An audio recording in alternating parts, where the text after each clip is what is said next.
तो चलिए आज की क्लास में हम लोग पढ़ने वाले हैं बीएससी पार्ट 3 के मैथमेटिक्स ऑनर्स में पेपर 5 के क्वेश्चन को सॉल्व करने वाले हैं। तो देखिए आज के पहले प्रश्न को। तो देखिए क्वेश्चन नंबर फर्स्ट देखिए, so that the function f z equal to z square is an analytic function everywhere. ये जो फंक्शन है जेड स्क्वायर पर एनालिटिक फंक्शन है, इसको यहाँ दिखाना है। ये जो है सिद्ध करना है कि ये एफ जेड जो है जेड स्क्वायर पर एनालिटिक है। तो चलिए इसको सॉल्व करते हैं। तो देखिए given f z equal to z square, given f z equal to z square. F z को जो है हम लिखेंगे u प्लस आई भी, u प्लस आई भी बराबर जेड। जेड को जो है x प्लस आई वाई लिखते हैं। जेड को क्या लिखते हैं? x प्लस आई वाई, एक्स प्लस आई वाई का होल स्क्वायर। तो यहाँ पे अब इसको हम सॉल्व करते हैं।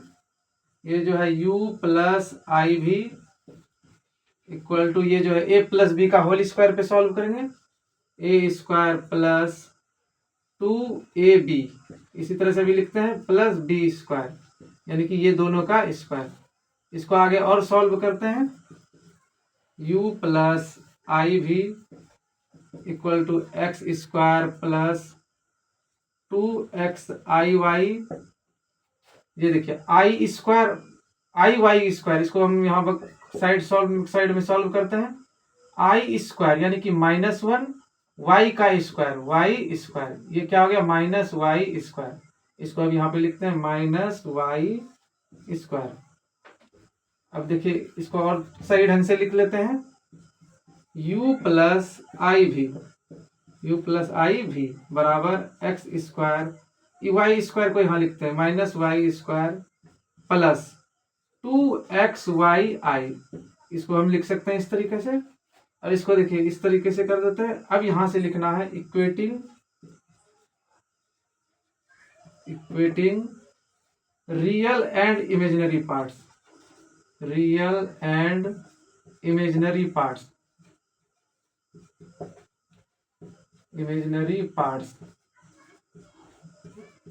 यानी कि रियल यानी कि वास्तविक और अवास्तविक को क्या करना है? यहाँ इक्वेटिंग करना है, बराबर करना है। तो यहाँ देखिए वास्तविक में u जिसके साथ आई लगा वो अवास्तविक है, यानी कि, और जिसके साथ आई लगा ना रहे वो वास्तविक। तो u को किसके बराबर करना है? X square minus y square.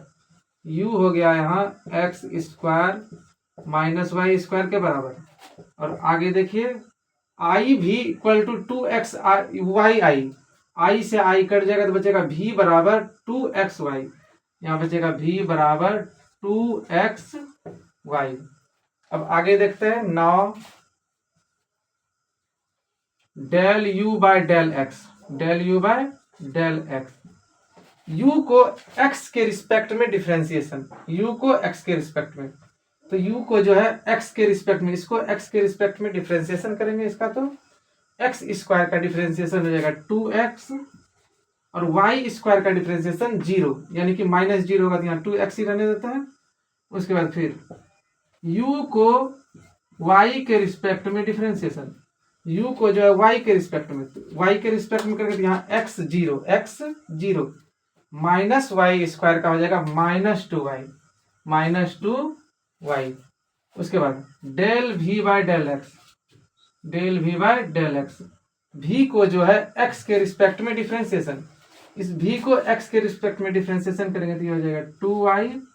और आगे देखिए इस v को फिर y के रिस्पेक्ट में डिफरेंशिएशन करेंगे, y के रिस्पेक्ट में v का डिफरेंशिएशन करेंगे तो यहाँ आ जाएगा 2x। अब यहां से आगे देखिए, तो यहां से देखिए अब इसको हम लिख सकते हैं, इसको हम लिख सकते हैं हियर ऑल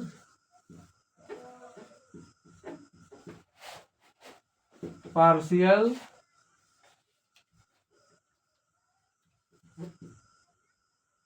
डेरिवेटिव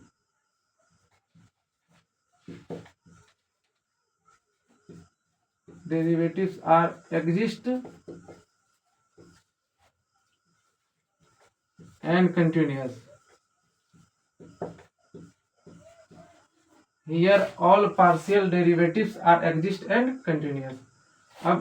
अब जो है एनालिटिक दिखाने के लिए क्या करना पड़ता है, del u by del x del v by del y के बराबर होना पड़ता है, और del u by del y del v by minus del v by del x के बराबर होना पड़ता है।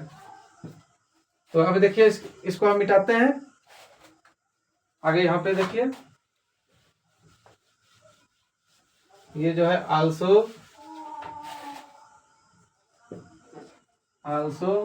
ये जो है डेरिवेटिव होने के लिए क्या होना पड़ता है, del u by del x को बराबर होना पड़ता है किसके, del v by del y, और जो यहाँ पे हो रहा है del u by del x del v by del y के बराबर, ये 2x और 2x, और ये जो है del u by del Y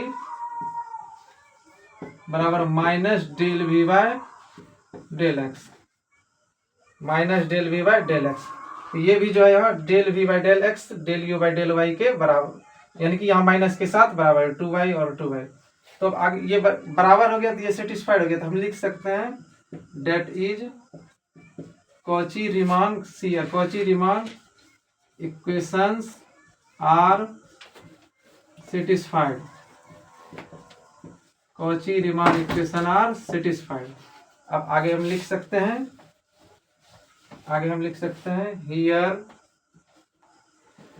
here f z equal to z square is an analytic function, is an analytic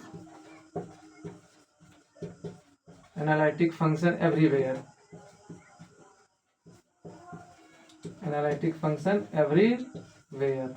ये जो है अब सेटिस्फाइड हो गया कि एफ जेड जो है जेड स्क्वायर के प्रत्येक बिंदु पर ये एनालिटिक है। एनालिटिक होने के लिए इस संबंध का सेटिस्फाइड होना जरूरी है, del u by del x del v by del y इसके बराबर होना जरूरी है, और del u by del y minus del v by del x इस तरह का कंडीशन होना जरूरी है।